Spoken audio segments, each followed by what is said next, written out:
poner, aunque en el caso particular de la unidad temática 7 no esté alterado. Pero vos en tu tabla, vos decís, bueno, una variable que mencionó el caso es el potasio.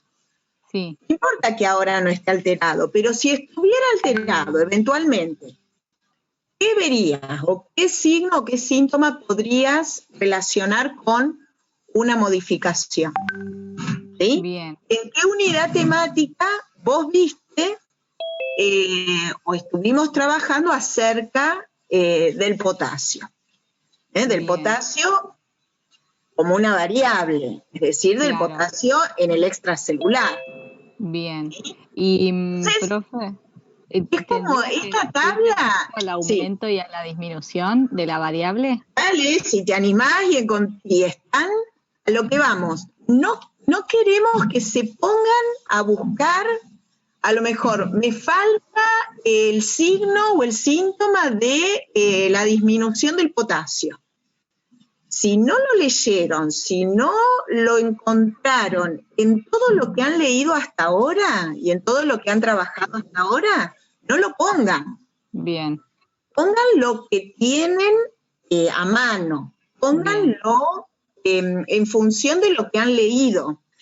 Es una síntesis de lo que hemos trabajado en estas 7 unidades temáticas, esa tabla.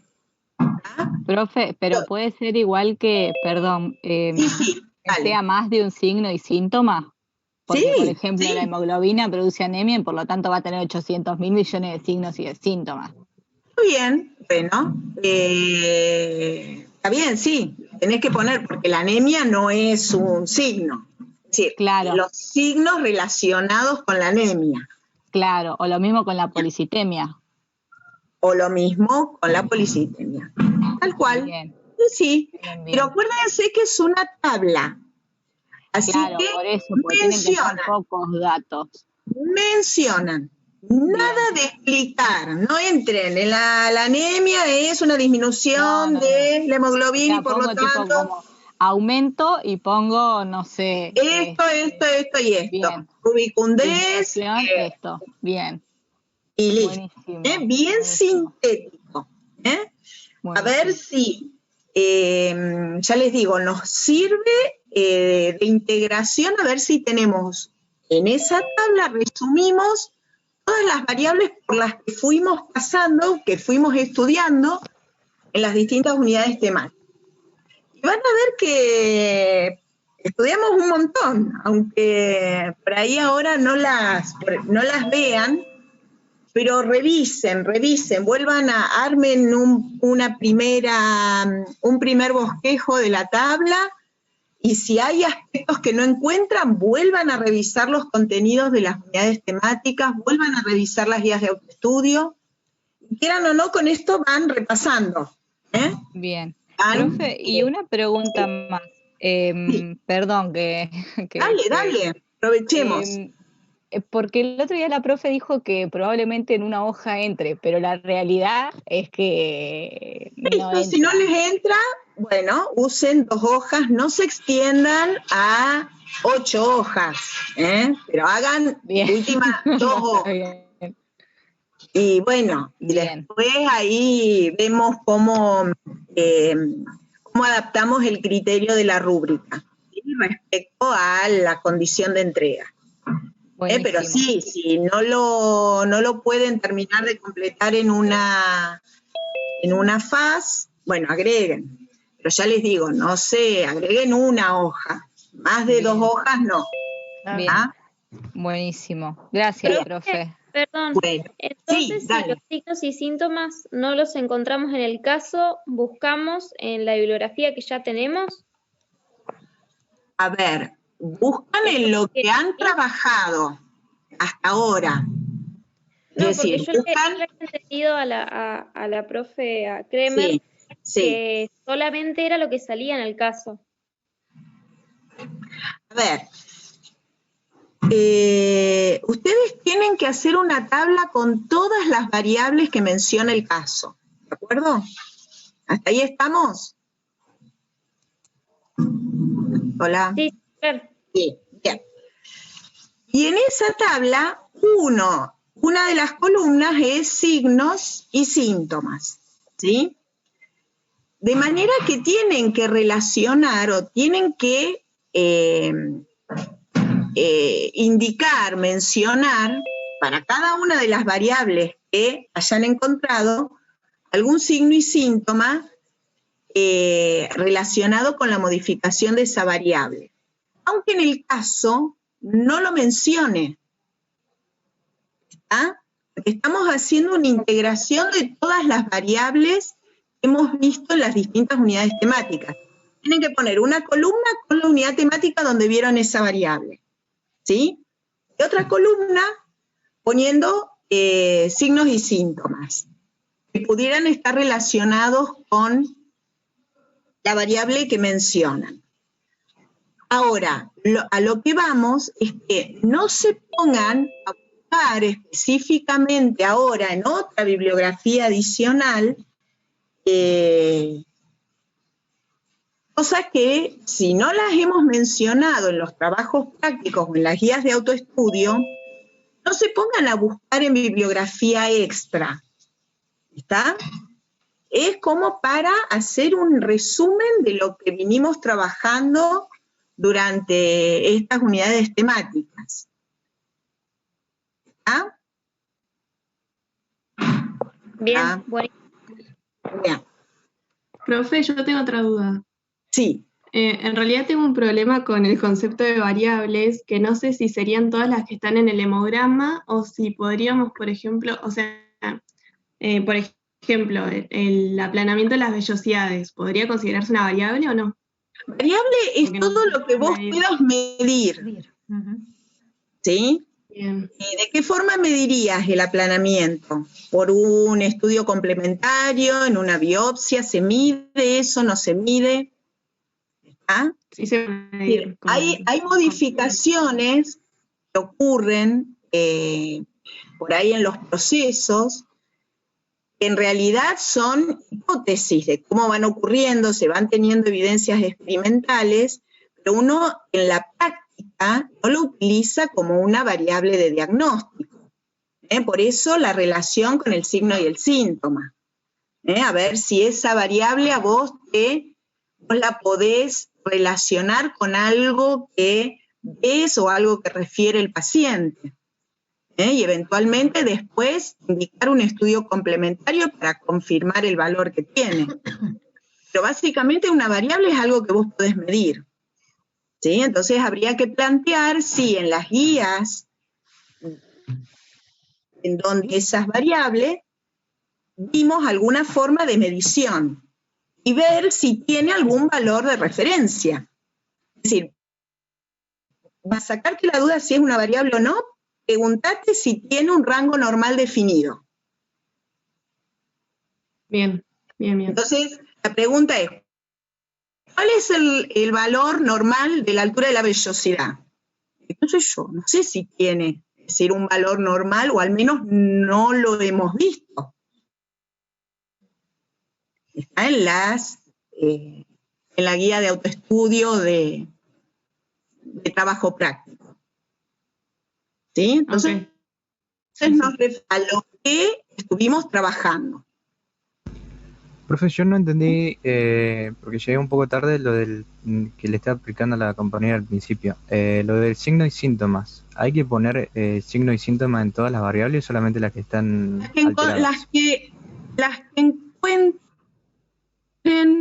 trabajados y que hayamos referido signos y síntomas. Y en estudios complementarios, ahí pondríamos solamente las que están alteradas o también todos. Complementario que te permite obtener el dato de la variable. Ok, gracias. Profe, ¿le puedo hacer una consulta? Sí, ya. Sí. Así la dejamos hablar a Silvia después. No hay problema. Con respecto al pie de página, yo tenía una duda, porque lo que tenemos que poner, por ejemplo, son las definiciones, digamos, de las abreviaciones que ponemos en la tabla, porque busqué pie de página y como que hay variación, hay muchas opciones.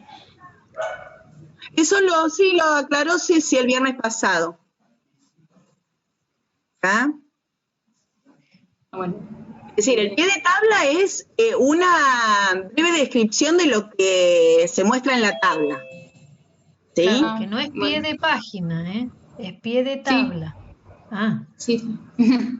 Si vos en esa tabla usás alguna abreviatura o usás, sí, básicamente una abreviatura, en ese pie indicás qué significa. Pero es referido al contenido de la tabla. Sí. Haces un breve resumen en una frase, qué es lo que muestra esa tabla, y punto seguido, si incluís alguna abreviatura, pones ahí qué significa. Buenísimo, gracias. ¿Profe? Sí. ¿Y en el pie de página qué información deberíamos de poner? No te pide pie de página. Ah, ¿no? No, es pie de tabla. Listo. Leo. Es por la duda. Ay. Bueno, ¿estamos más o menos? ¿Hay alguna duda más? ¿Son importantes los datos numéricos? O sea, en la tabla que estén o no, independientemente. Es que no se piden los valores. Claro, no te pide el valor de referencia. Claro, por eso preguntaba si son importantes o no. Bueno, no, lean bien el enunciado de la consigna. Y no se metan en un lugar donde no les pedimos. Por algo no, es un tema complejo el tema de los valores de referencia, así que no queremos generar más confusión con ese aspecto, que uno lo va a empezar a manejar a medida que vayamos hablando de las variables. Así que no lo pedimos los valores. ¿Sí? Profe, una última consulta. ¿Las variables que no están alteradas igualmente tienen que estar en la tabla? Sí. Gracias. Menciona el caso, todas las que menciona el caso. El caso es un disparador de alguna manera, ¿sí? Y el caso lo que muestra es cómo el autor analiza las distintas hipótesis, cómo es que empieza a hacer esa relación entre lo que los signos del paciente, lo que el paciente refiere y lo que él va encontrando en los estudios complementarios. Y cómo hace 2 o 3 hipótesis haciendo un razonamiento integrando todos los aspectos que está teniendo, sobre los cuales está teniendo información. Entonces, por eso era un ejemplo de esto de pensamiento complejo. En definitiva, ahora el año que viene, cuando empecemos, prácticamente van a ser todos estudios de caso, y cuando tengan que hacer las hipótesis, van a tener que hacer una hipótesis así, consistente, ¿no? Que integre mucha información de la que tienen a partir del paciente, de la exploración física y demás. Entonces, el caso es un ejemplo, es un disparador. Lo que tiene de interesante es que menciona un montón de variables. Entonces, por eso lo usamos para que ustedes recopilen todas esas variables que menciona el caso, las puedan relacionar con las unidades temáticas en donde las vimos y con qué estudio complementario la podemos evaluar y cuáles serían, lo mismo que hizo el médico del caso, cuáles serían los signos y síntomas que que se relacionan con alguna alteración en esa variable. ¿Está? Traducida la consigna. Bueno, vamos al práctico entonces, si está todo acomodado. Bien. Bien, una aclaración. Hoy vamos a ver entonces el trabajo práctico 15. Mañana se va a ver el 16, ¿sí? Y el miércoles el 17. Hubo un cambio ahí de orden de días, pero bueno, esa es la secuencia en la cual vamos a ir viendo los prácticos. Es decir, que mañana se va a ver secreción y el miércoles todo lo que es hepatograma y bueno, lo que corresponde a ese práctico, ¿sí? Y bueno, y ya terminaríamos con los prácticos y el jueves y viernes estarían los teóricos, ¿sí? Bueno, vamos a comenzar.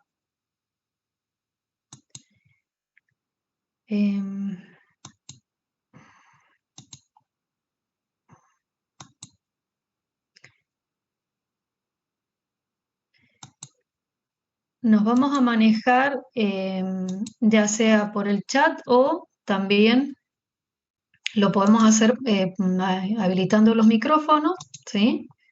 Que por ahí me parece mucho mejor. Así hacemos más entretenida la clase. Bueno, yo voy a apagar mi cámara, así mejoramos la conexión.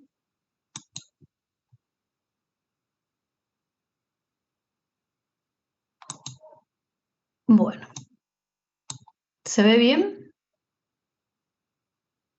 Sí, profe. Bueno, buenísimo.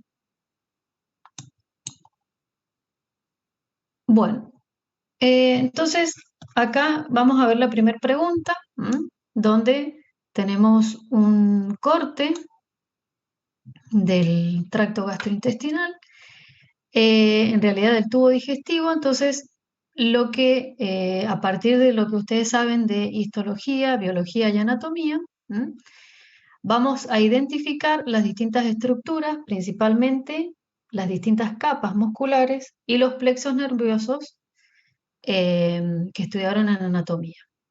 Entonces, el tubo digestivo presenta distintos tipos de fibras. ¿Cuáles son las fibras que presenta? ¿Alguien me puede comentar?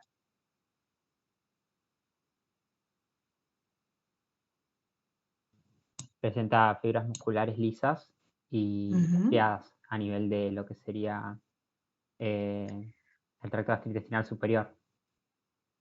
Esófago, faringe. Perdón, no te... Sí. Ah, ¿no se escucha mal? Ahí, ahora te escucho mejor. Ah, bien. De que tenemos fibras musculares estriadas a nivel de lo que sería faringe y esófago, y también a nivel del recto.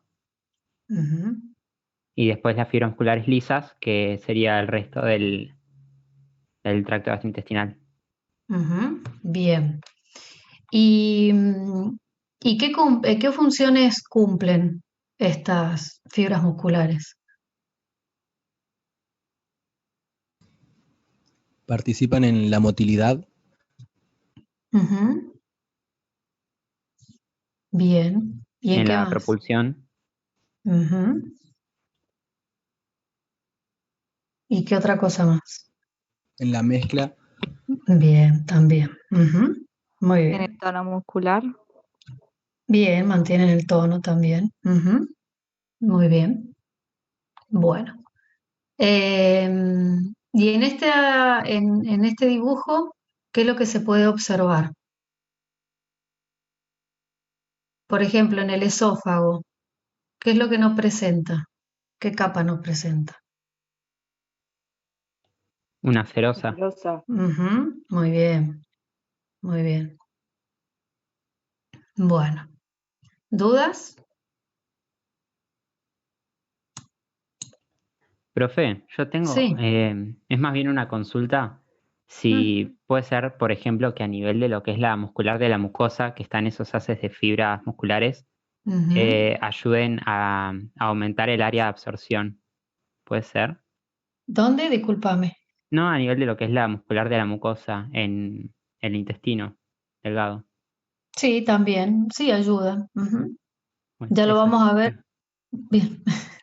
Ustedes ya vieron con los ayudantes todo lo que es la digestión y la absorción, ¿no es cierto? En las clases de ayudantía alcanzaron a ver todo lo que es digestión y absorción, ¿no? Sí, profe.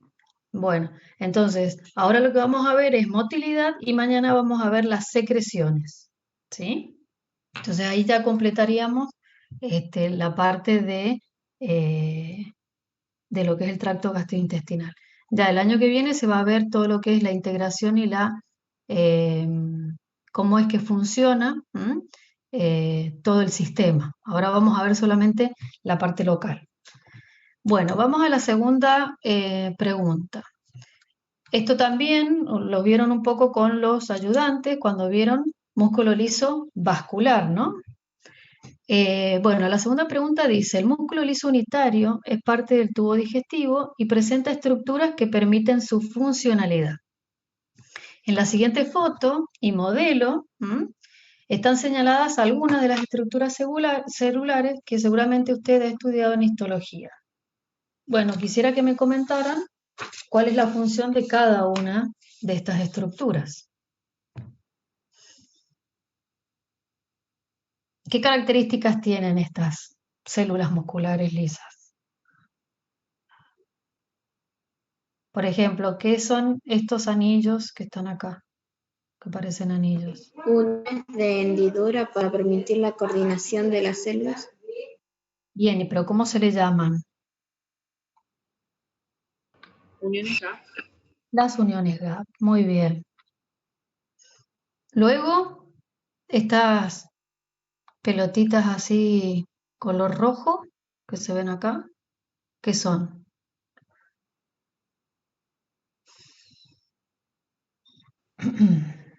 Los cuerpos densos. Bien, que acá se ven en esta foto, ¿sí? ¿Y qué función cumplen? Son como los discos Z de las células estriadas, pero en las células lisas. Bien, pero bueno, entonces ¿qué función cumplirían? Es como que dan sostén, por decir de alguna manera, a los miofilamentos del músculo liso. ¿Y cuáles serían los miofilamentos? La actina y la miosina. Bien. Después, ¿qué más tenemos? Caviolas, ¿sí? Que las caviolas, ¿qué función cumplen? Participan en la señalización celular y en procesos de endocitosis. Bien. Muy bien. Bien. Y yo acá no encontré una mejor foto porque casi no se ven los dibujos. Entonces, cuando esta célula, ¿no?, muscular lisa se contrae, ¿sí? Adquiere esta forma, ¿verdad? ¿Sí? ¿Por qué? ¿Por qué adquiere esta forma?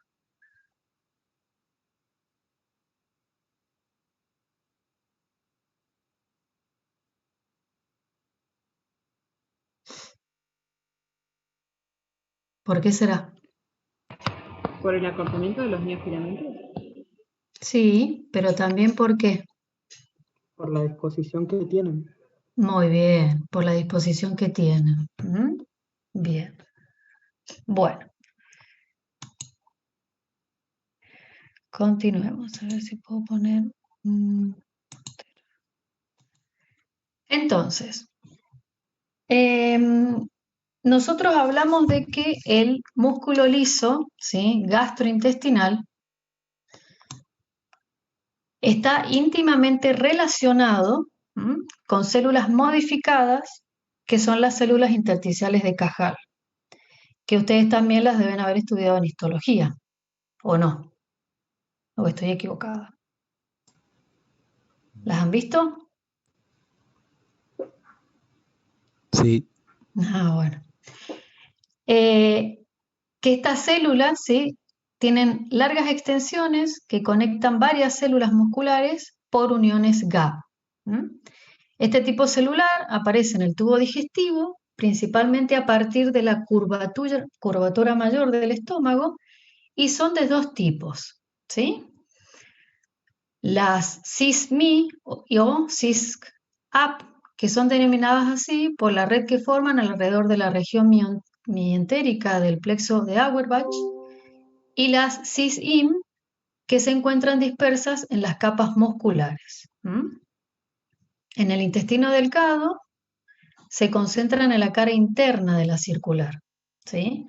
Todas ellas tienen características histológicas comunes, como ser abundantes mitocondrias, grandes cisternas endoplasmáticas, filamentos intermedios y cuerpos densos citoplasmáticos, caviolas de superficie y uniones sinápticas que hacen con haces nerviosos y uniones gap con las células del músculo liso, y su principal característica es que son autoexcitables, ¿sí? Entonces, aplicando los mecanismos involucrados en la despolarización y repolarización de las membranas excitables ya estudiados, vamos a analizar este modelo, siguiendo los eventos marcados con los números. Y hay que escribir para cada número un texto que describa el proceso que se modeliza. Entonces, a ver, vamos primero a ver qué significa cada uno de los componentes que están en este modelo, ¿sí? Para poder ubicarnos. En este caso, los círculos negros, ¿qué serían? Bien. Después, los círculos naranjas. Cloro. Bien. Este receptor, el grisecito.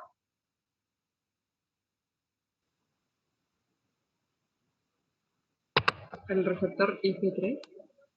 Bien, IP3. ¿Y este negro? Receptor de adenoína. Muy bien. ¿Los azules?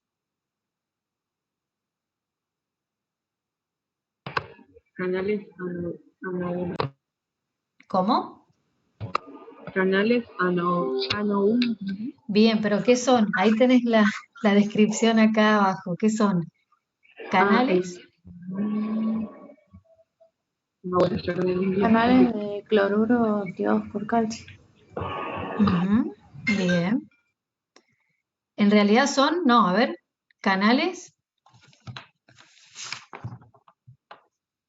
Sí, son canales de cloruro activados por calcio. Bien. Después, ¿cuál tenemos que más? A los rojitos. Estos rojitos. ¿Qué son? Bien, canales de calcio, voltaje dependientes. Y luego tenemos acá estas estructuras que son las uniones gap, ¿verdad?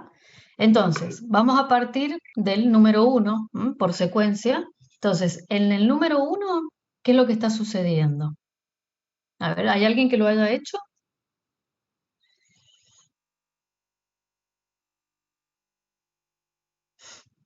¿O quiere tomarse unos 5 minutitos y me comentan a ver cómo es la secuencia de eventos que se van dando en este modelo?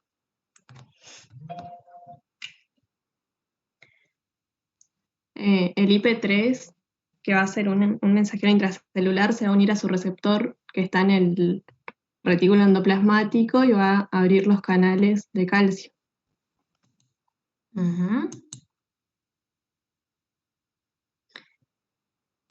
¿No sería que calcio desde el retículo endoplasmático hacia el citoplasma a través del receptor IP3? Bien, entonces hay apertura entonces de este receptor IP3 con salida del calcio del retículo endoplásmico, ¿sí? Bien, luego ¿qué pasa? ¿Qué pasaría acá en el 2? El calcio se une al canal de cloro dependiente de calcio y se libera el cloruro hacia el espacio extracelular. Bien, o sea que se abre este canal, ¿no? Y sale cloro hacia el exterior, ¿sí? ¿Y qué pasaría en el 3? Perdón, profe. Sí. ¿Puede ser que esos canales que están ahí tienen un puntito negro, como que estarían estimulados por el calcio? Discúlpame, te escucho muy bajito. Que me pareció que los gráficos de los dibujitos, los dibujitos tienen como un punto negro, como si estuviesen activados por calcio. Sí. Pues, ¿es así? Sí, es así, exacto. Ese calcio se une a este receptor y genera la apertura de este canal. ¿Sí? Y lo que hace es que sale el cloro. Claro, bien. ¿Sí? Bueno, muy bien. A su vez, en el punto 3, ¿qué está pasando? La salida del cloro genera un potencial de membrana. En realidad hay un potencial de membrana. ¿Sí? La célula tiene un potencial de membrana. ¿Qué es lo que se genera? La Una despolarización. despolarización transitoria. ¿Sí? ¿Mm? Y esa despolarización transitoria de la membrana de la célula intersticial de Cajal, ¿qué efecto va a tener sobre estos? Activa canales de calcio dependientes de voltaje. Muy bien. Y entonces cuando se activan estos canales, entra calcio al citoplasma desde el espacio extracelular. Muy bien. Entonces, ya tenemos, ¿sí?, aumento de calcio tanto por entrada, ¿no?, desde el exterior como por lo que salió del retículo endoplásmico. ¿Sí? ¿Están de acuerdo? Sí. Bueno, y entonces, este aumento del calcio intracelular, ¿sí?, ¿qué me va a generar?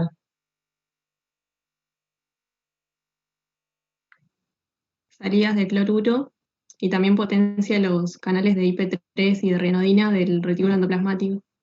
Para la Bien. salida Muy bien, acá volvemos a abrir estos canales, ¿sí? Que a su vez también abre estos canales que son de cloro.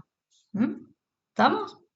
Y entonces, en el punto 6, ¿qué estaría pasando? ¿Qué se va a generar después de que aumente el calcio intracelular? Un potencial de acción. Con la contracción. A ver, estamos hablando de una célula intersticial de Cajal, no una célula muscular lisa. ¿Sí? Estamos acá. Esta es la célula intersticial de Cajal y esta es la célula muscular lisa que está en contacto estrecho con la célula intersticial de Cajal. ¿Sí? ¿La célula intersticial de Cajal es una célula muscular? No. Bien, es una célula especializada. No tiene la maquinaria para poder generar contracción. ¿Sí? ¿Estamos de acuerdo? ¿Sí o no? Sí. Bien. Entonces, este aumento, ¿sí?, de calcio intracelular y una salida de cloruro me va a generar ¿qué? En la célula intersticial de Cajal. No, bien. Sí, una corriente de onda lenta. De onda lenta, muy bien. Que esa se va a transmitir hacia la célula muscular lisa a través de las uniones GAP. ¿Sí?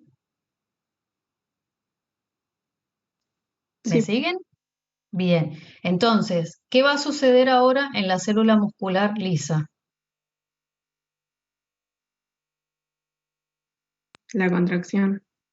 Pero primero, ¿qué va a haber? Se despolariza y eso lleva a la contracción. Se despolariza, ¿sí? Porque están... ¿Qué es lo que genera la despolarización en la célula muscular lisa? ¿Los potenciales de espiga?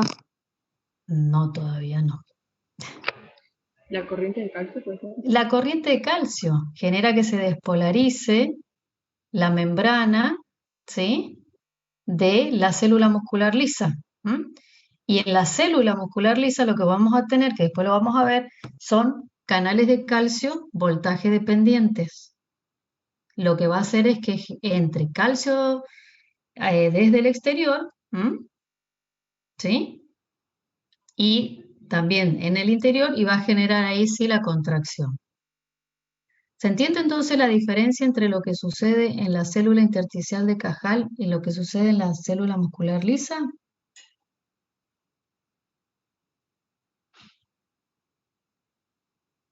Es decir, que acá se van a producir las ondas lentas, que también se van a transmitir a la célula muscular lisa.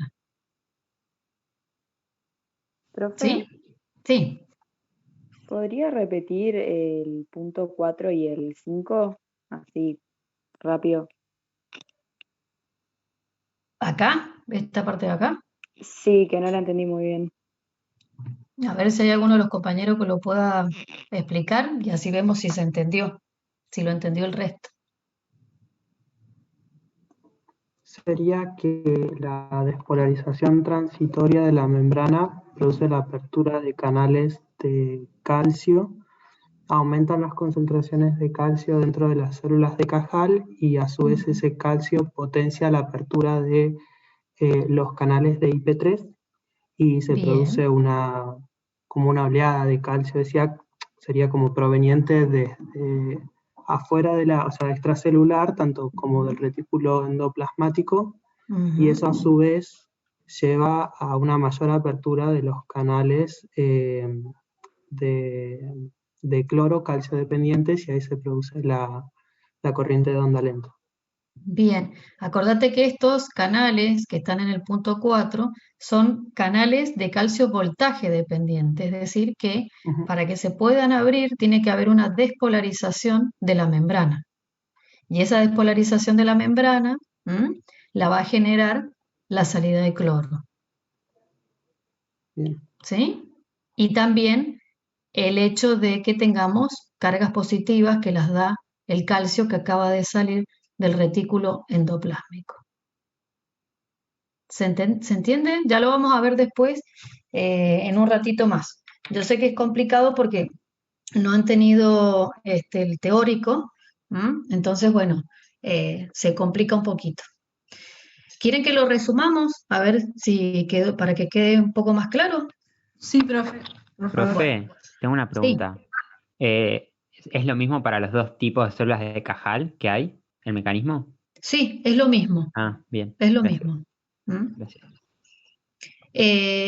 Yo acá lo voy a mostrar, ¿sí? Esperen que, no sé por qué. Miren, es para que vean la disposición en la cual pueden estar estas células de Cajal. Nosotros tenemos estas células que están en rojito, ¿las ven? Son células de Cajal. Y también tenemos estas que son verdes, es decir que hay distintos tipos de células intersticiales de Cajal, ¿sí?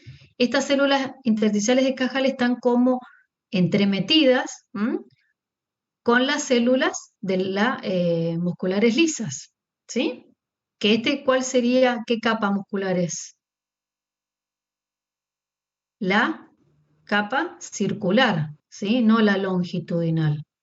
Es la capa circular.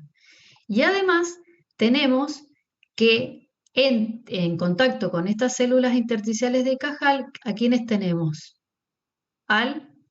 Las varicosidades, que también van a poder regular a esas células intersticiales de Cajal. Que a su vez esas células intersticiales de Cajal, dependiendo del neurotransmisor que es liberado de esa varicosidad, va a ejercer un efecto sobre la célula muscular lisa. ¿Sí? ¿Me siguieron? Sí, profe. Entonces, a ver si... Lo que vamos a tener es como que se forma un sinsitio, es decir, acá tengo el nervio entérico que libera neurotransmisores. Esto, dependiendo del neurotransmisor que se libere, va a ser blanco en la célula intersticial de Cajal. Y esta a su vez, como está unida por iones gap a la célula muscular lisa, va a transmitir el impulso, que puede o no llegar a ser, llevar a una contracción, ¿sí? de ese músculo liso. Ahora lo vamos a ver cómo es que se produce. Bueno, entonces vamos a repetir. Este receptor, ¿sí? que es el IP3, lo que sucede todavía no se sabe en realidad por qué es que se abre. Se abre con una frecuencia X. Entonces, al abrirse, va a salir calcio del retículo endoplásmico, y este calcio va a abrir canales de cloro dependientes de calcio. Por lo tanto, el cloro va a salir hacia el exterior. También se pueden abrir, ¿sí?, los receptores de rianodina, que también se ha visto que tienen una apertura también espontánea, que lo que va a generar también es salida de calcio del retículo endoplásmico. Al salir cloro y al tener calcio dentro de la célula, se genera una despolarización transitoria de la membrana de esta célula. Por lo tanto, esto genera que se abran canales de calcio voltaje dependientes, permitiendo la entrada de calcio del exterior hacia el interior de la célula. Entonces, aquí aumenta la concentración de calcio intracelular, lo que lleva a que se abran más canales IP3 y más canales de los receptores de rianodina, aumentando todavía más la concentración de calcio y también aperturas de canales de cloro dependientes de calcio, ¿sí? Y eso es lo que lleva a que haya una corriente o una onda lenta, se le llama, que es transmitida hacia la célula muscular lisa a través de las uniones GAP, generando, ¿sí?, en este caso, una despolarización de la membrana de la célula muscular lisa, que al despolarizarla me genera una apertura de los canales de calcio voltaje dependientes que tiene esta célula muscular lisa, con entrada de calcio y con la consiguiente contracción muscular. Eso ya lo vieron con los chicos, ¿sí? Cuando vieron la célula muscular lisa vascular, el mecanismo por el cual se generaba la contracción de esa célula. En este caso es la misma, el mismo mecanismo. Ya lo vamos a ver también con un modelito. Bueno, ¿me siguieron y se entendió? Sí, profe. Sí, profe. Bueno, vamos entonces al siguiente punto. Bien. Los registros de la actividad eléctrica del músculo liso gastrointestinal, es decir, ahora estamos en el músculo liso gastrointestinal, presenta una onda de despolarización de baja frecuencia denominada onda lenta, ¿sí?, que hoy se sabe que son impulsados por mecanismos marcapasos de las células intersticiales de Cajal, ¿sí? Esta onda lenta es un fenómeno eléctrico que se transmite desde las células intersticiales de Cajal por las uniones GAP a las células musculares lisas. Y no produce contracción, ¿sí? Ocurre a intervalos regulares y cambia su ritmo en cada segmento del tubo digestivo. Durante esta onda lenta despolarizante, aumenta la probabilidad, que los canales voltaje dependientes de calcio de la célula del músculo liso se activen, principalmente los tipo L, e ingrese suficiente calcio como para gatillar el acoplamiento excitocontráctil del músculo liso, que era lo que yo les comenté hace un rato, y así registrar el potencial de acción muscular y la tensión generada. Sin embargo, las ondas lentas son generalmente despolarizaciones subumbrales, ¿sí? ¿Qué significa que sean despolarizaciones subumbrales? Que no llegan al umbral para desencadenar el potencial. Bien, y no se desencadena entonces el potencial de acción. Si la duración y amplitud de la onda lenta es suficiente para superar el umbral de la apertura de estos canales, es decir, de los canales de calcio voltaje dependientes, se puede generar una actividad contráctil ligada a la onda lenta en el músculo liso digestivo y ser transmitida por las uniones GAP. ¿Se acuerdan las uniones GAP que estaban ¿cómo se llama? De las células musculares que estaban unidas por uniones GAP, haciendo que el músculo actúe como un sin sitio, es decir, se contraen todas al mismo tiempo. que se contraerá acorde a la frecuencia de descarga del potencial de acción. Entonces, ¿qué es lo que tenemos acá? ¿Qué es esto? No miremos todavía esta parte de acá. ¿Qué es esto? Porque ahí dice, analice el gráfico, complete los ejes faltantes, señale los nombres de las ondas y potenciales y escriba una conclusión. Bueno, ¿cuáles serían los ejes que faltan? El voltaje, el milivoltios. ¿Dónde lo pondríamos? En el I. Acá. Bien. ¿Qué más falta? El tiempo en el eje X. Muy bien, tiempo. Muy bien. Y entonces, ¿qué son estas? ¿Qué son? Acá tenemos que, bien, son ondas lentas, ¿sí? ¿Y esto de acá qué sería? Si yo hago una línea, ¿no? Muy bien. O sea que en este caso serían ondas lentas, ¿no? O sea, despolarizaciones subumbrales. Pero ¿qué sucede en esta que está acá? ¿Es igual a esta que están acá? Sí, el umbral. Se está acercando al umbral. Se está acercando al umbral, muy bien. ¿Y en este caso?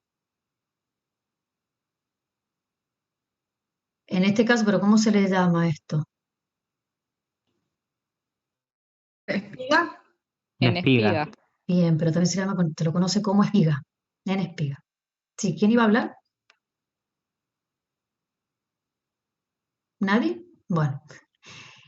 Y en este caso tenemos otra onda lenta, una espiga, y acá tenemos más espigas, ¿verdad? Esto entonces se está dando ¿dónde? Todo esto.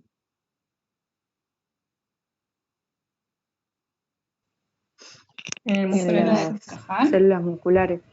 En la célula muscular, es decir, ¿por qué? Porque la onda lenta que se generó en la célula intersticial de Cajal, ¿sí? Se transmite, ¿no?, al músculo liso. Y dependiendo de la amplitud, ¿sí?, y la duración de la onda lenta, es si se va a generar, ¿no?, una espiga sobre esa onda lenta. ¿Estamos? Entonces, si se genera un potencial de acción, ¿en qué se va a traducir? ¿Qué sería esto? Profe, Sí. una duda, o sea, de la anterior, o sea, si se dan las espigas, se genera la contracción del músculo, entonces. No te escucho porque te estás re bajito. Capaz no manda bien el micrófono ahí. Ah, ahora sí. Sí, que si se dan entonces las espigas en esos 3 casos es porque se contrae el músculo, entonces. En realidad esto es un potencial de acción. ¿Y no lleva a la contracción? Sí, bueno, ¿cómo se ve la contracción? ¿Cómo estoy viendo yo que se está contrayendo o que está aumentando la tensión en ese músculo liso? ¿Por la entrada de calcio? No, ¿cómo lo observo en este gráfico? Esto, ¿sí? Es decir, acá no hay tensión, no hay contracción, ¿por qué? Porque las ondas lentas son subumbrales. Luego, aumenta la tensión porque ya se empiezan a generar potenciales de acción en ese músculo liso, ¿sí? Y acá porque hay más potenciales de acción, por lo tanto, hay mayor contracción. ¿Se entiende? Es decir, que acá hay una actividad contráctil que está ligada a la onda lenta. Ahora, ¿a qué se debe? Por ejemplo, en esta onda lenta, en esta línea, ¿sí?, ascendente, ¿con qué la estoy relacionando? ¿Qué es lo que está pasando en la célula del músculo liso? ¿Se acuerdan el gráfico? Entrando calcio. Entrando calcio, muy bien. ¿Sí? Pero capaz no es suficiente como para generarla. Exacto. En cambio acá, ¿qué sucedió? Acá hubo mucha entrada de calcio, se despolarizó la membrana y se generó el potencial de acción. ¿sí? Para luego volver nuevamente a que hay una repolarización. ¿Mm? ¿Me siguieron? Sí, profe. Sí, profe. Sí, profe. ¿Alguna duda? Sí, profe. Bueno. Entonces, ahora vamos a analizar el potencial de acción del músculo liso. ¿Mm? ¿Sí? Entonces, tienen que completar los ejes, pero también tienen que graficar las corrientes iónicas que los generan. ¿Mm? Nuevamente, ¿qué ejes son los que faltan?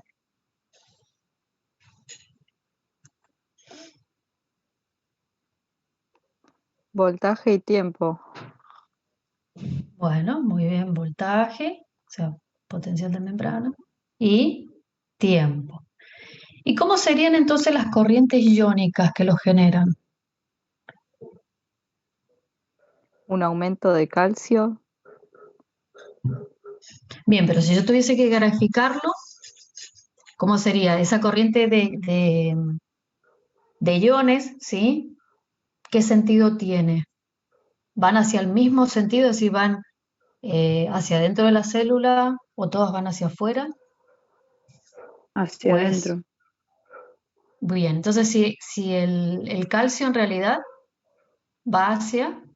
Primero sale y después entra.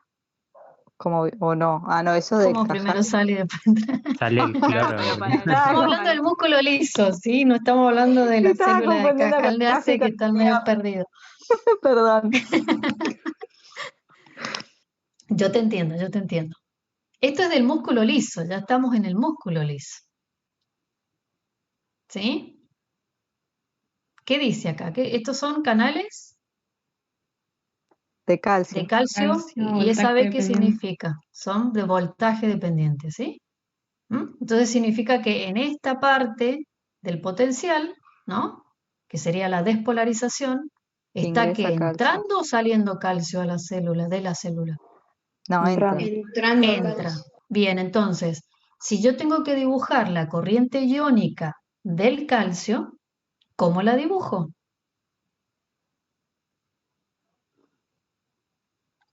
¿Hacia adentro de la célula?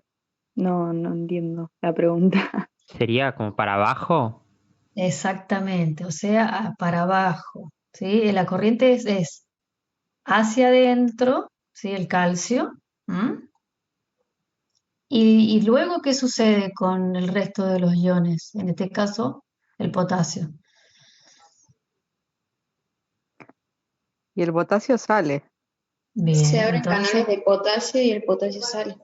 bien, canales de potasio, voltaje dependiente, por eso se genera la repolarización. ¿Mm? ¿Sí? Y entonces, ¿cómo dibujo yo la corriente iónica del potasio? Hacia arriba. Bien, hacia arriba.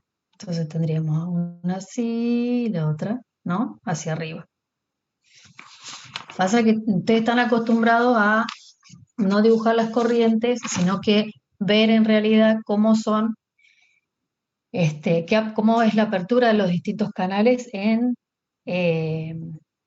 las fases, ¿no? Del potencial de acción. ¿Mm? Entonces, ¿se entendió? Sí, sí. Sí, bueno, muy bien. Continuamos. ¿Dudas? ¿Hasta acá? Bueno, ahora viene lo más divertido, que en realidad ustedes ya lo vieron con los ayudantes, pero este gráfico es un poquito más completo y más complejo. Bien, dijimos que entonces el ingreso del calcio, ¿sí? Es muy importante en el desarrollo del potencial de acción del músculo liso, ¿m? Y en el inicio de la contracción del mismo. Vamos a analizar este modelo, ¿m? Y en él van a identificar con los distintos colores qué es lo que pasa. ¿M? Nosotros tenemos colores rojos y el color azul. ¿Lo alcanzan a ver? ¿Mm? Sí. Bueno, entonces, La fuente en realidad vamos a identificar la fuente de calcio del músculo liso que se activa en el mecanismo éxito contráctil. ¿Cuáles serían las fuentes de calcio entonces que tenemos? ¿De qué color serían? Rojo. ¿Están todos de acuerdo? Sí. Bien, ¿por qué? Ahí, o sea, se ve que entra desde afuera por el canal, ay, no sé cuál es el BDCS. También por el de al lado, el verde, ¿o no? Estos son los canales de calcio voltaje dependiente. Ah, y el otro ¿Sí? es un... Sí. Y este en realidad se le llama canales catiónico no selectivo, o sea que puede entrar sodio, calcio también. Y Bien. también por el retículo sarcoplasmático. Bien. Entonces, la salida desde el retículo sarcoplásmico como la entrada de calcio extracelular, lo que hacen es aumentarme, ¿no?, la cantidad de calcio intracelular. Y en este caso, bueno, es a través del IP3. Después dice las posibles regulaciones que puede tener la fuente de calcio. ¿Cómo podemos también, ¿no? Por ejemplo, en este caso, ¿cómo podemos hacer para que salga calcio del retículo sarcoplásmico? Por medio del mensajero IP3. Bien, ¿y de dónde proviene ese IP3?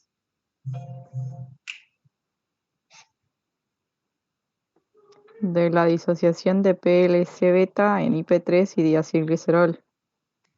Bien, ¿y qué es la PLC? La fosfolipasa. Fosfolipasa C. Muy bien. Muy bien. Muy bien. ¿Y de dónde proviene? En realidad, ¿cómo sería el caminito? Pues estamos haciéndolo para atrás. Yo quisiera que lo hicieran del inicio. Se activa una proteína G que activa a la PLC. Y esto genera, ¿no?, IP3. Muy bien. Profe, Sí. ¿la activación de esa proteína G va a estar dada por algún neurotransmisor? Claro, algún agonista que se una a este receptor, ¿sí?, que está acoplado a la proteína G. ¿Sí? Bien, bien.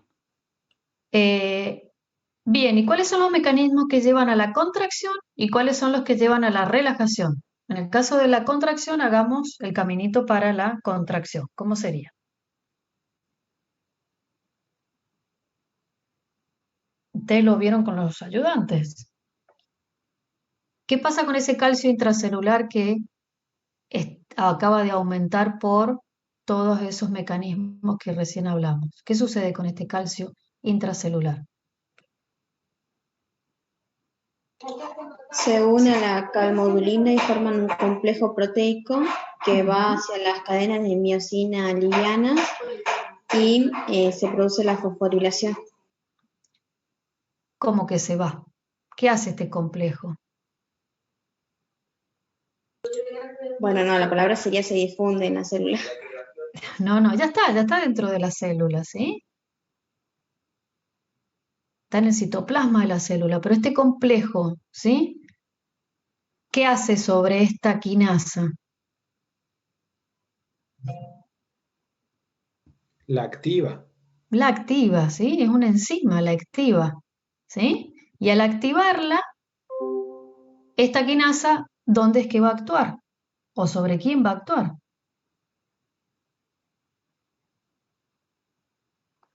Sobre la cadena ligera de miosina y la fosforila, y eso va a generar Bien. los puentes,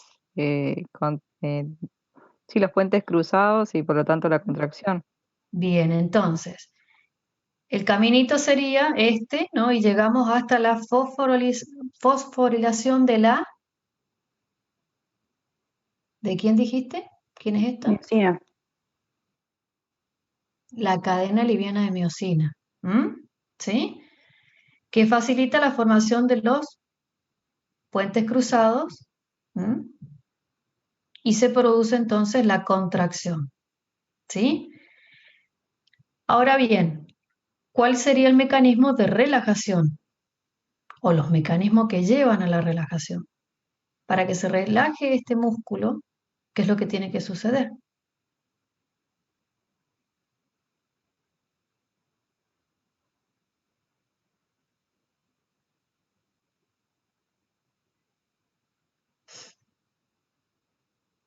O se estimula una proteína G alfa S, que eso va a desencadenar la activación de una adenilato ciclasa y la consecuente formación de AMP cíclico y la activación de una, una PK, que no me acuerdo cómo se llama. Proteína Y eso A. genera la proteína A, que eso va a generar la activación de la teloquina, la fosforilación en realidad, y eso desencadena la estimulación de M20 y de PPIC, PP1C, que eso va a desencadenar la relajación. Y después, pero ¿cómo es que, ¿cómo es que se va a generar la relajación? Porque situémonos acá. Miren, ahí tienen contracción, relajación. Profe, ¿no desfosforila la cabeza de la cadena liviana? Bueno, y entonces, ¿qué necesito para que se desfosforile? Una fosfatasa. Una fosfatasa. ¿Sí?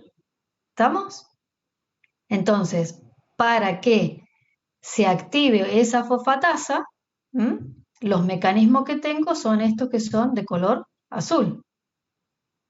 ¿Sí? Pero además de que se active esta fosfatasa, ¿qué más tengo que tener? ¿O qué más tiene que pasar en esta célula? ¿No tenía que salir el calcio? ¿De dónde? ¿Salir a dónde? Del medio, o sea, del medio intracelular. Bien, o sea, en retículo realidad endoplasmático. disminuir la cantidad de calcio intracelular por recaptación, o sea que vuelva a entrar a lo mejor en el retículo sarcoplásmico. ¿Sí? ¿Profe? Sí. Pero también ingresa óxido nítrico. Bueno, a ver, entonces, ¿cómo sería el mecanismo del óxido nítrico? El óxido nítrico, ustedes ya lo vieron. ¿Qué efecto produce sobre el músculo liso? ¿Vasoconstricción o vasodilatación? Vasodilatación. Bueno, entonces, ¿qué significa? Que relaja el músculo liso, ¿no?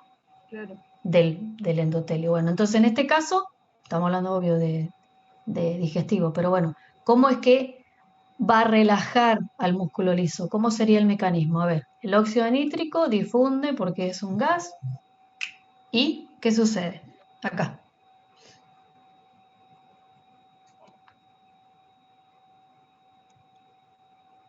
¿Qué activa? Una guanilato ciclasa, que está compuesta por dos subunidades, alfa y beta. ¿Y eso genera qué cosa? GMP cíclico. Y este GMP cíclico va a activar una proteína quinasa. ¿Qué? Que fosforila, ¿sí? Al RO. Entonces, al fosforilarlo directamente lo está inhibiendo. ¿Sí? Entonces, en realidad genera toda, o sea, inhibe toda esta parte. Entonces, lo que sucede es que finalmente se va a activar ¿qué cosa? La fosfatasa. Bien. Entonces lo que va a hacer es escindir o sacar el fosfato, ¿no? El fósforo de las cadenas ligeras de miosina y se va a producir la relajación, porque ya no se va a poder formar los puentes cruzados. ¿Sí? ¿Se entendió? Sí, profe. Bueno. Continuemos. Bien. ¿Qué tenemos acá? Dice, múltiples factores pueden modificar entonces la actividad de las células intersticiales de Cajal y así la generación de la onda lenta, como también el potencial de reposo de las células musculares lisas, haciéndolas más o menos excitables, cambiando la posibilidad de generar un potencial de acción con la onda lenta. En general, los modelos son simplificados y muestran solo una parte de la compleja red de conexiones. Estos factores son locales, como el sistema nervioso entérico, u hormonas liberadas por el propio tubo digestivo. Sistémicos también pueden ser como el sistema nervioso autónomo, que actúa principalmente regulando al sistema nervioso entérico u otras hormonas liberadas a distancias.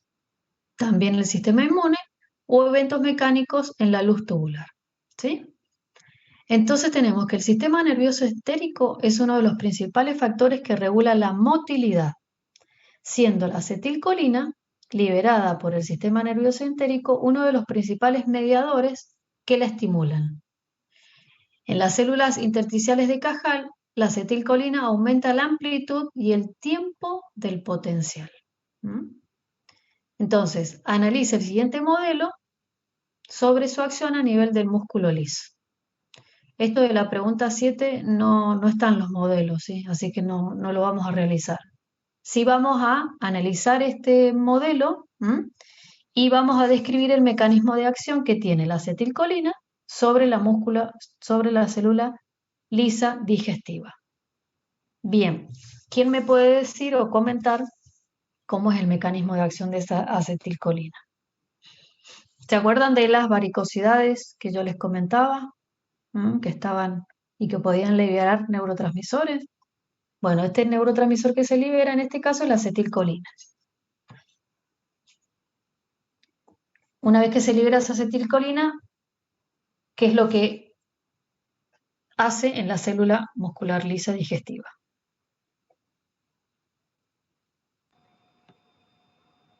Es más o menos lo que estuvimos hablando ahora, ¿sí? Pero estamos poniendo en juego un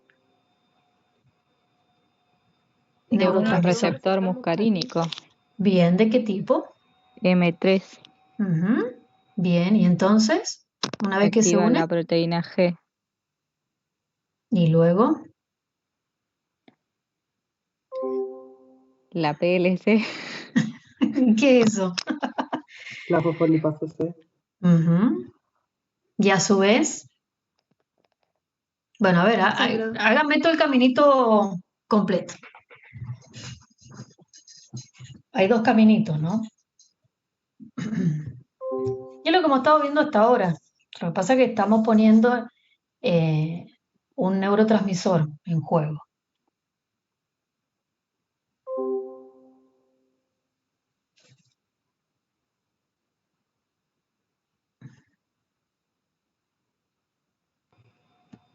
¿Puede ser que la fosfolipasa C estimula que el IP3 ingrese al retículo sarcoplasmático y eso, o sea, ingresa el IP3, sale calcio? Pero acá que tenemos, ¿que te acordás que vimos antes? ¿Qué es esto azul?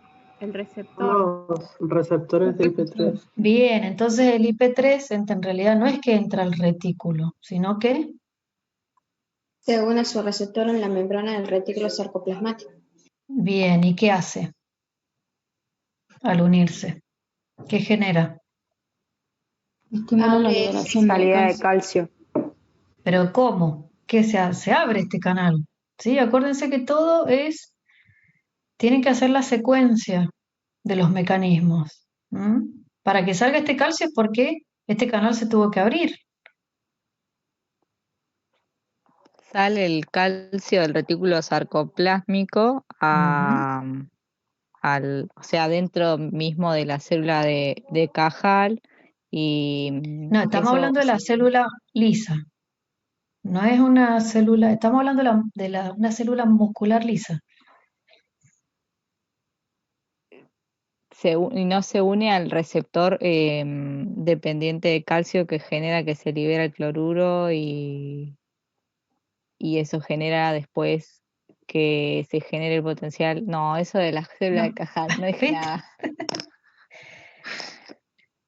Bueno, hasta acá íbamos bien, ¿sí? Es decir, que el IP3, ¿sí?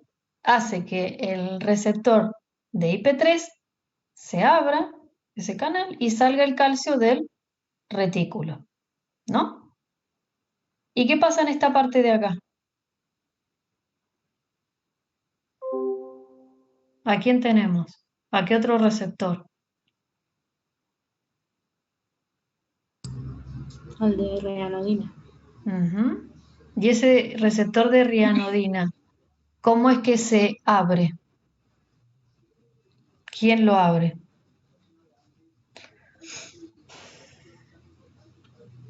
¿Se acuerdan en el...? Bien. Bien. ¿Qué cosa, profe? Perdón que no escuché. El receptor de rianodina, ¿sí? ¿Cómo se abre? ¿Cuál es el estímulo para que se abra?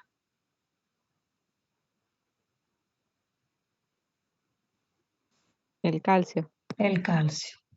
¿Sí? Entonces, sale calcio también del retículo. Pasa que están separados, es como si fueran dos retículos, pero bueno, es una forma de esquematizar. Todo esto está en el retículo sarcoplásmico. Y a su vez, ¿qué más?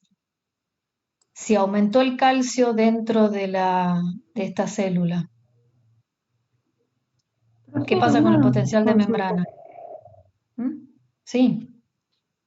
Porque no entiendo en el modelo bien el papel de o sea, cómo actuaría la fosfoquinasa C con los receptores de calcio.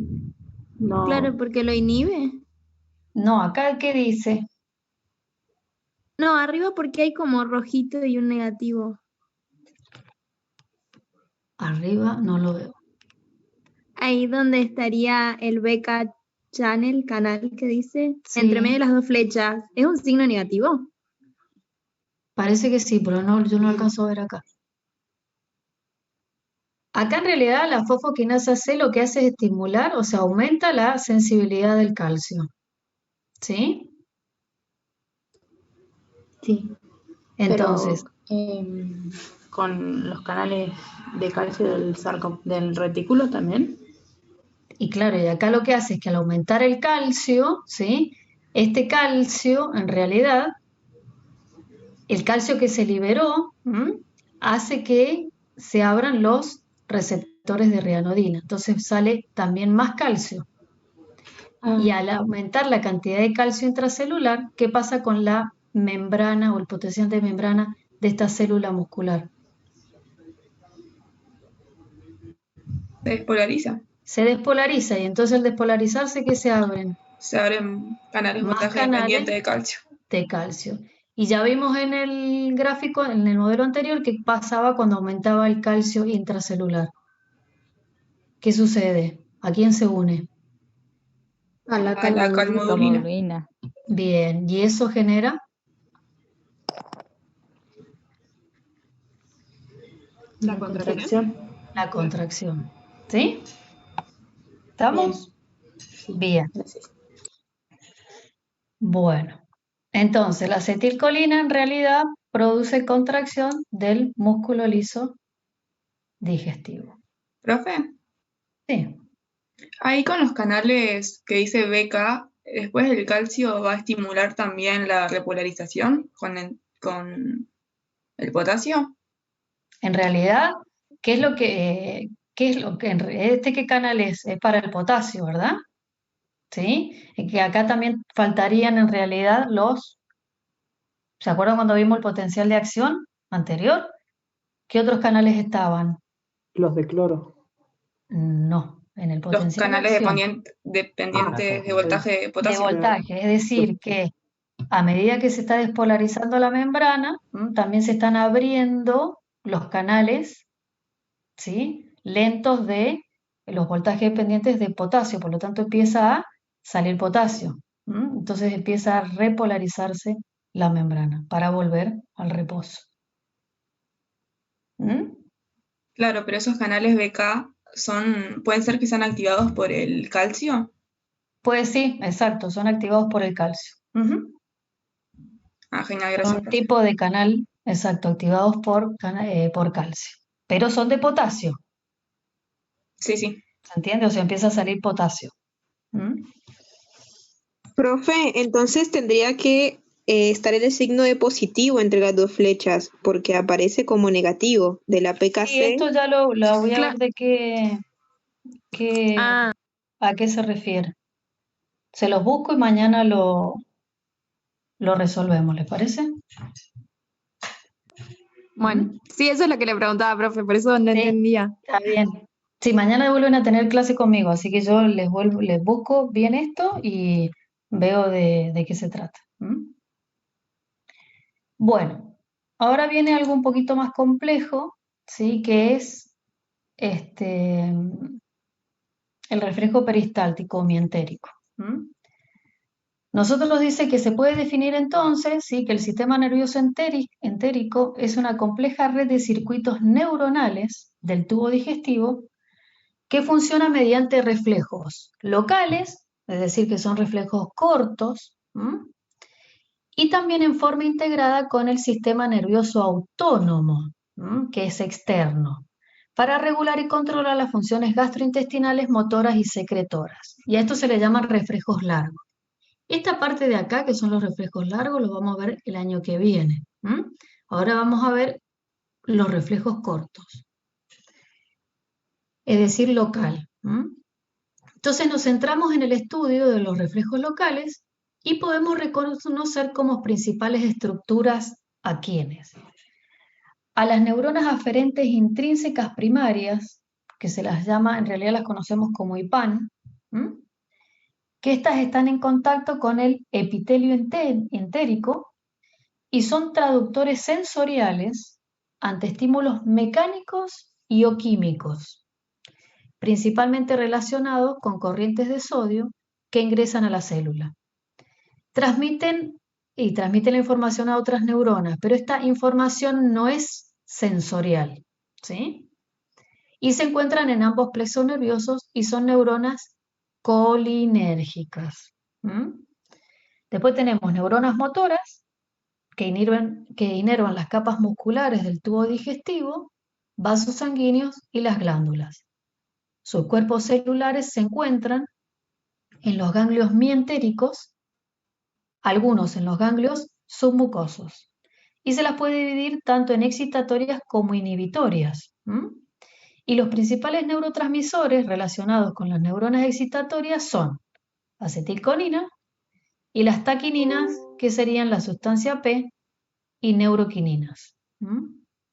Y a su vez las excitatorias van a utilizar, las inhibitorias utilizan óxido nítrico, péptido intestinal vasoactivo, el BIP, GABA, ATP y monóxido de carbono. Y también tenemos interneuronas, que están encargadas de integrar la información que generan las IPAM y de enviarla a esas neuronas motoras por interacciones multisinápticas. Y estas pueden ser ascendentes o descendentes, es decir, orales o caudales o cefálicas o caudales. Entonces, tenemos que las neuronas motoras trabajan coordinadamente ante la acción de un estímulo, como puede ser la distensión del tubo digestivo.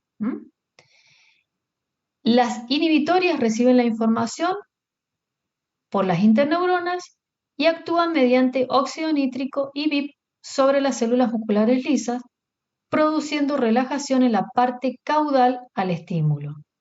Por su parte, las excitatorias actúan mediante sustancia P y acetilcolina sobre los miocitos, produciendo contracción de la parte cefálica al estímulo intestinal.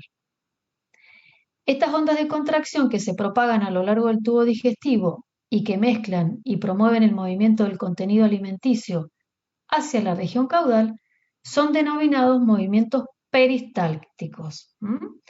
Y la ritmicidad de los mismos está determinada por la actividad eléctrica de las células intersticiales de Cajal. Entonces, basándonos en esta descripción que acabamos de dar, tenemos que realizar un modelo para representar el reflejo peristáltico o mientérico. ¿Alguien lo pudo hacer? Con esta información que se acaba de dar acá anteriormente. ¿Alguien pudo hacer algún dibujo? Si lo tienen, lo podemos compartir.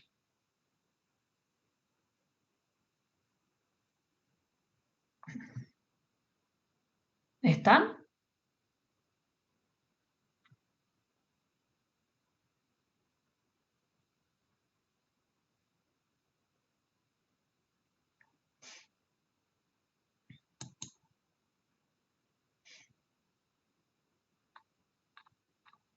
Hola, no los escucho.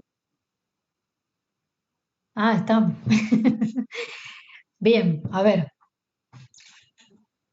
¿Quién puede hacer?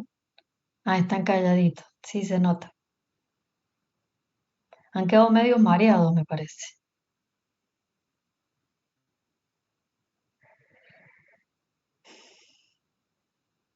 Bueno, a ver, ¿hay alguien que lo haya hecho?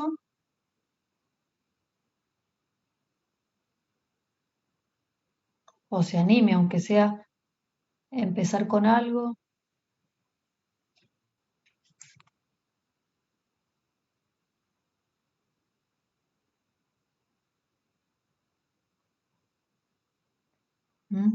No.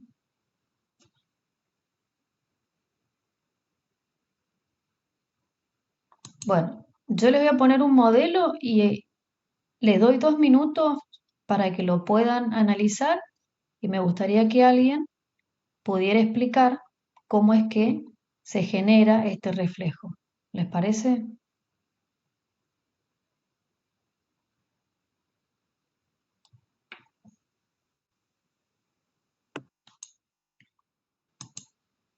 Bueno, ahí va. A ver.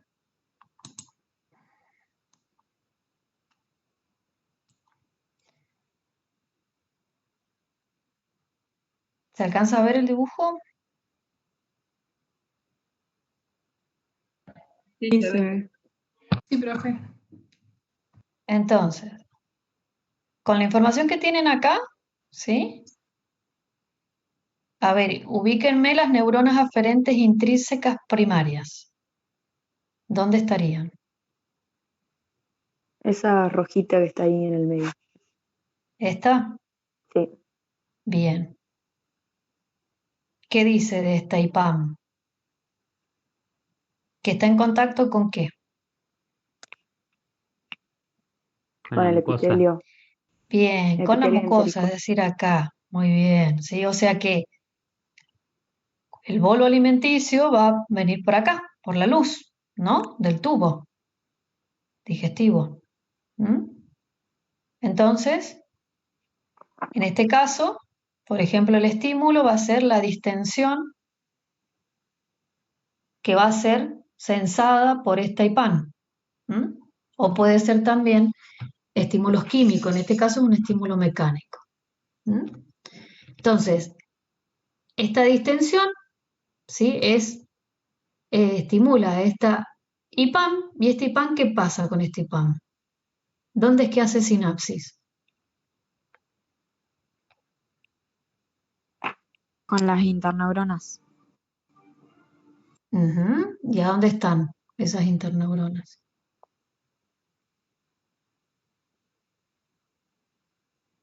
O sea, hace sinapsis con 2 tipos de neuronas.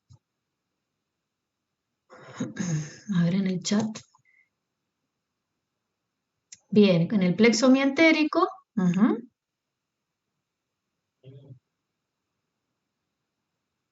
Acá, sí, estamos hasta acá.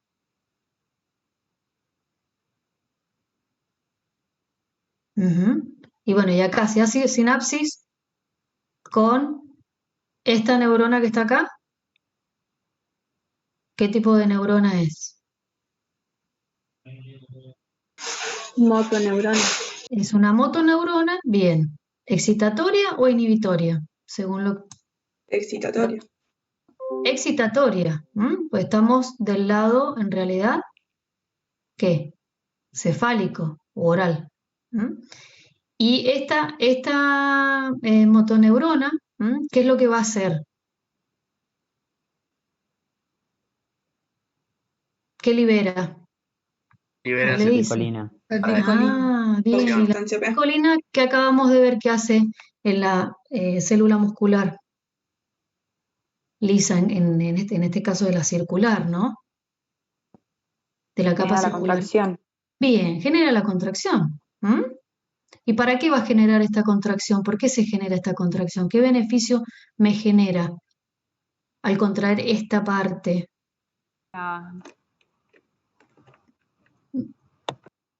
Bien, entonces, para que haya un movimiento del bolo alimenticio, ¿qué tiene que pasar en el otro lado, en la parte caudal? ¿Qué tiene que haber? Una relajación. Una relajación. Bien. Y entonces se lleva a cabo por medio de... Motoneuronas inhibitorias. Muy bien, que van a liberar, ¿qué cosa? Que ya lo vimos, uno de ellos, que producía relajación. Óxido nítrico. El óxido nítrico. ¿Sí? ¿Se entiende hasta acá? Sí, profe. Bueno. Bien, entonces, por un lado se va a producir entonces la contracción de la capa muscular circular y una relajación de la parte caudal de este músculo circular, de la capa circular. Pero ¿qué pasa en la musculatura longitudinal? Las fibras longitudinales, ¿pasa lo mismo?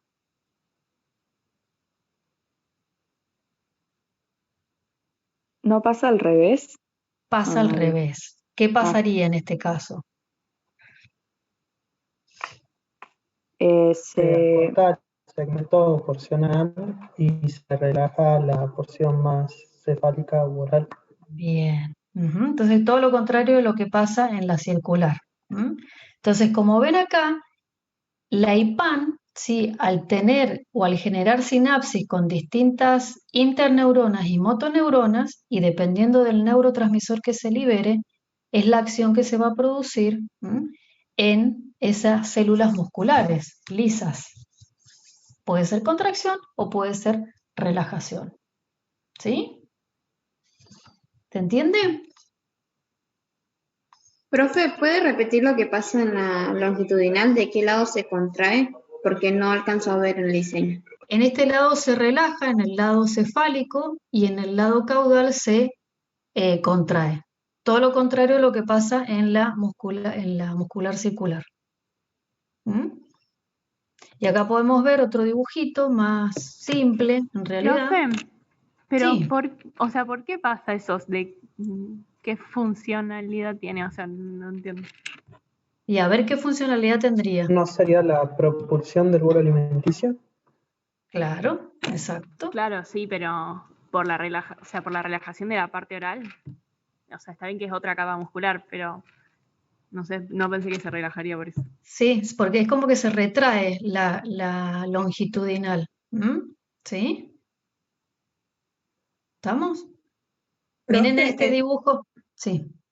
Entonces, en la capa que es longitudinal, las células excitatorias igual liberan acetilcolina y eso, o liberan lo contrario para provocar la relajación. No se libera acetilcolina. Porque en el modelito te muestra como que liberan igual acetilcolina y eso. Por eso ahora les quiero mostrar este modelo que es más simple, en el cual acá tenemos el bolo alimenticio, ¿sí? Acá tenemos la circular, la capa circular, y acá tenemos la longitudinal. Entonces, el bolo lo que genera es distensión, y eso es recibido por la IPAM. Y este IPAM, ¿qué es lo que hace?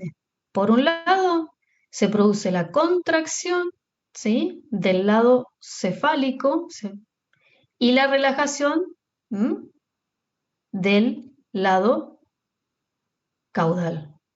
Todo lo contrario pasa en la longitudinal, es decir, se contrae la parte caudal y se relaja la cefálica. ¿Se entiende? Acá es como que está un poquito más simple de toda esa red de sinapsis que se veían hace un rato. La liberación en la longitudinal entonces también es contraria, digamos, para provocar. Exactamente, claro. Sí, se entiende entonces. Acuérdense que esta IPAN, ¿sí? Lo que hace es estimular a neuronas inhibitorias y estimular a neuronas excitatorias. Profe, en el caso de la capa longitudinal, las motoneuronas inhibitorias estarían del lado cefálico, o sea, al revés, estarían como en su ubicación. Sí, exacto. Está bien. Acá, bueno, acá tienen los colorcitos de las y qué es lo que se puede llegar a liberar. ¿Sí? Bueno, esto después lo van a poder ver más tranquilos. Y con más tiempo, cualquier cosa, las dudas que vayan surgiendo, acuérdense que vamos a tener clase de consulta, ¿sí? Ya se les va a avisar después cuándo. Pero bueno, está bueno que vayan viendo ya los temas. Bien. Y ya la última pregunta, no sé ni qué hora es. No, 9:30. Bueno, la última pregunta dice que, como ha quedado plasmado en el desarrollo del TP, la onda lenta, ¿sí?, organiza la actividad contráctil y la modulación de su amplitud y frecuencia regula la fuerza de contracción del músculo liso digestivo. El patrón de actividad eléctrica generado por estas ondas lentas en cada segmento del tubo digestivo recibe el nombre de ritmo eléctrico básico, o REB, que es distinto en frecuencia y actividad en cada parte del tubo. Este REB determina los patrones de motilidad de los periodos digestivos o post-ingesta, es decir, periodo prandial o postprandial, e interdigestivos, como ser el periodo de ayuno.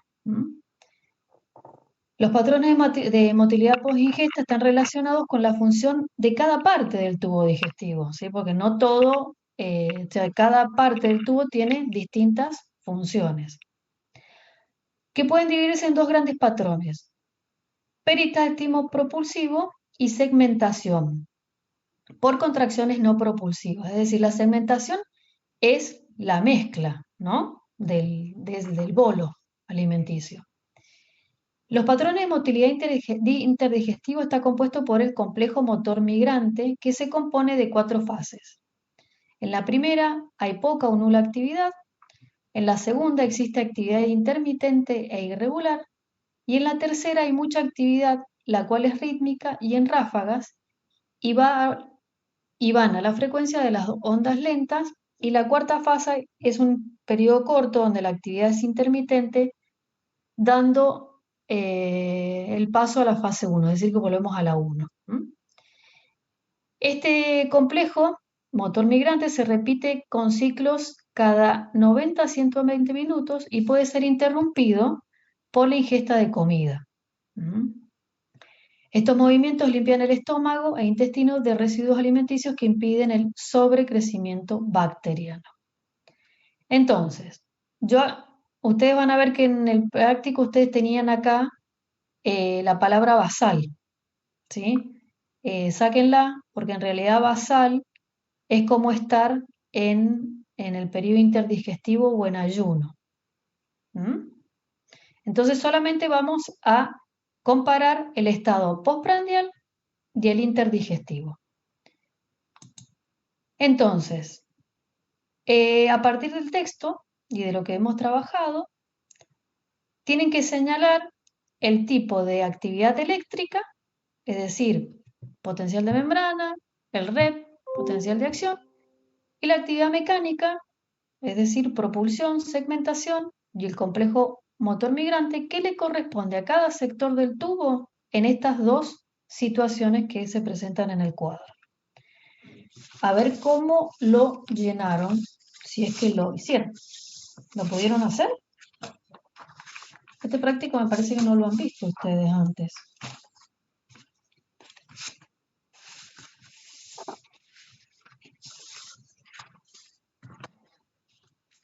A ver cómo sería.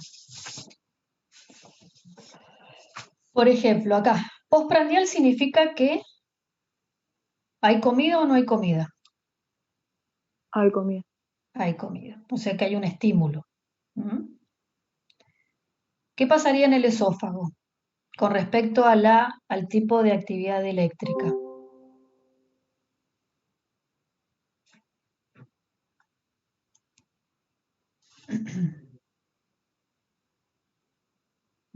Potencial de membrana. Bien. Potencial de membrana. ¿Qué más? ¿Se va a generar un potencial de acción? No. ¿Por qué no? ¿No hay un estímulo? Ah, sí, perdón. Ah, acordate que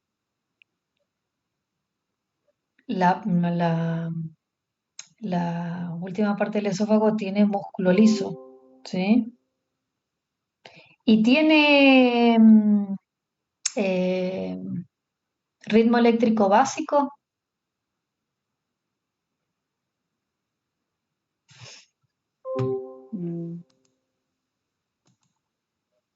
No.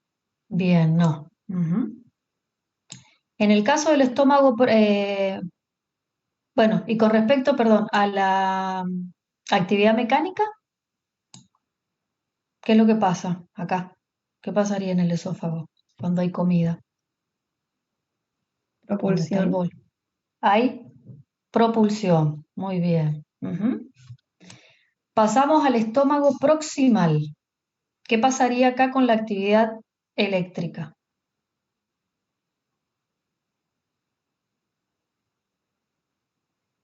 Potencial de acción también. Bien. Potencial de membrana también. ¿Y tiene red?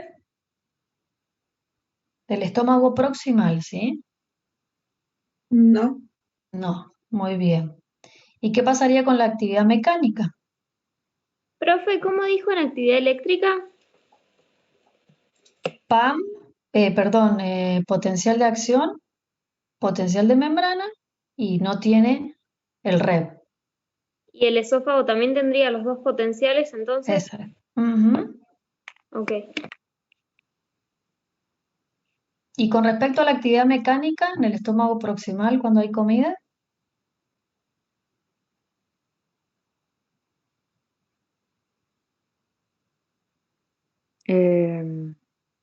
Propulsión, nomás. bien. En el estómago distal, ¿qué pasa con la actividad eléctrica? ¿Tiene potencial de membrana?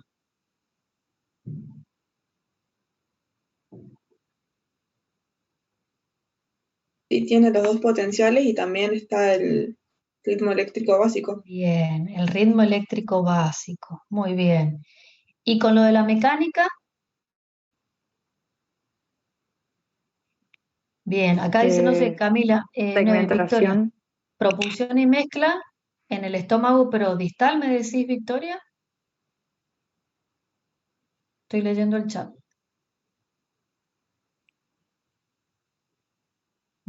No está Victoria.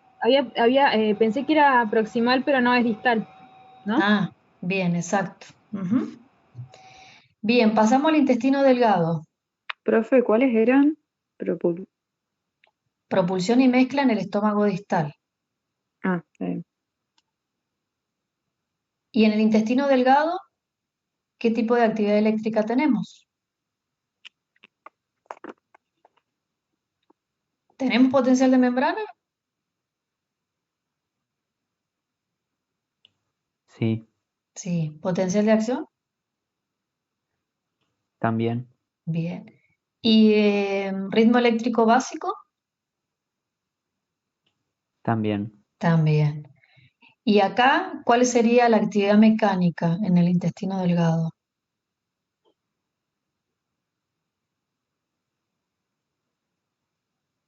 De nuevo, mezcla y propulsión. A ver, mezcla. ¿Propulsión?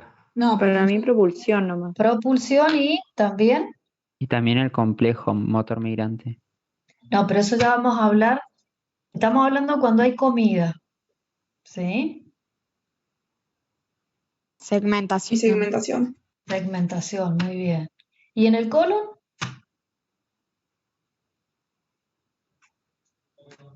¿Tiene potencial de membrana? Sí.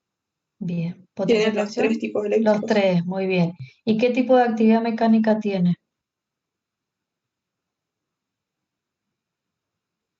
Propulsión. ¿Les parece que es propulsión?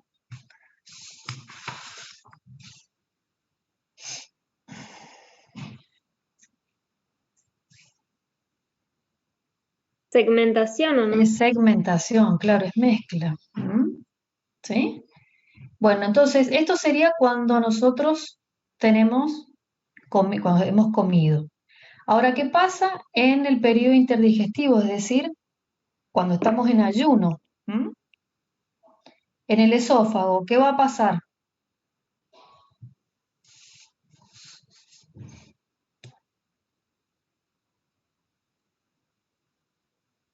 Solo está el potencial de membrana. Bien, solo el potencial de membrana. Y después en el estómago proximal, en el estómago distal, en el intestino delgado y en el colon, ¿cuál es cuál sería el patrón de motilidad? Si no hay comida, estamos en ayuno. El complejo motor migrante. Bien, el complejo motor migrante. ¿Sí? ¿Estamos? Porque no hay estímulos en realidad. ¿Sí? No hay comida. Bien. Ahora, por último, viene el cuadrito donde habla de qué función cumple cada una de estas. No, en el esófago no tiene el complejo motor migrante. Es a partir del estómago. ¿Sí? Bien, entonces, ¿qué función cumple cada una de estas sectores del tubo digestivo? Por ejemplo, la faringe. ¿Qué función cumple? Participa en la deglución. Propulsión. Bien, o sea, de esto es lo que tenemos acá. El esfínter esofágico superior. ¿Qué función cumple? Bueno, se Un le dice esfínter. lo mismo. Bien. ¿Y el inferior? También. Bien. ¿El estómago proximal? Reservorio. Es de reservorio, muy bien. ¿Y el distal? Mezcla. ¿Y qué más? Reservorio también. No, no necesariamente no. Propulsión. De propulsión, ¿sí? Entonces, propulsión y mezcla. El antropíloro duodenal, o sea, lo que es antropíloro duodenal, duodeno, yeyuno, hasta el ilion, ¿sí? ¿Qué función cumpliría? Mezcla y propulsión. En realidad más propulsión que mezcla, ¿sí? Ahí se produce mucho peristaltismo. Ponemos solo propulsión entonces. Propulsión. ¿Puede ser esfínter también o no? ¿Cómo? ¿No actúa como esfínter también? ¿Cuál? ¿La flexura duodeno-yeyunal? ¿O no estaría ahí? No, no estaría. Ah, ok. ¿El píloro puede ser? El píloro sí, pero no el Como antro. esfínter. Pasa que en realidad no es un esfínter. ¿Sí?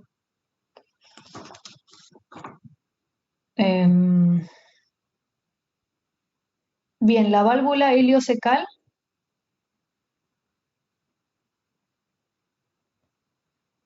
sea, si tuviese solo el píloro, Es sí. un esfínter. Bien, es un esfínter. ¿El colon?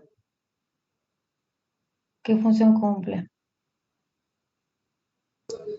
Mezcla. ¿Y qué hablamos? Bien, de mezcla. ¿Y el sigma? Reservorio. A ver, ¿quién más opina sobre el sigma? Mezcla también. Y también propulsión. ¿Y el recto? Ese es reservorio, ¿no? Ese es reservorio. Claro. Y bueno, y los esfínteres anales externos e internos, bueno, son esfínteres. ¿Sí? Profe, ¿el sigma era propulsión y mezcla o solo propulsión? Yo lo tengo como propulsión. No sé si tiene propiedades de mezcla. Mañana se los averiguo. Bueno. Sí.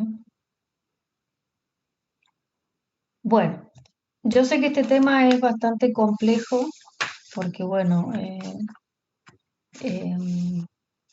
se ven varios temas y varias células que son muy importantes. Y bueno, hay que tener un poquito de paciencia, sentarse a ver el tema.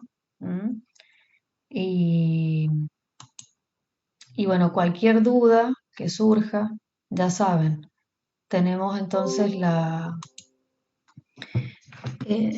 clase de consulta, así que vayan anotando cuáles son las dudas, que van a surgir muchas, me supongo. Y bueno, yo para mañana entonces sacamos la duda. Y bueno, ¿hay alguien que quiera preguntar algo? ¿O ya la hora no amerita para preguntas?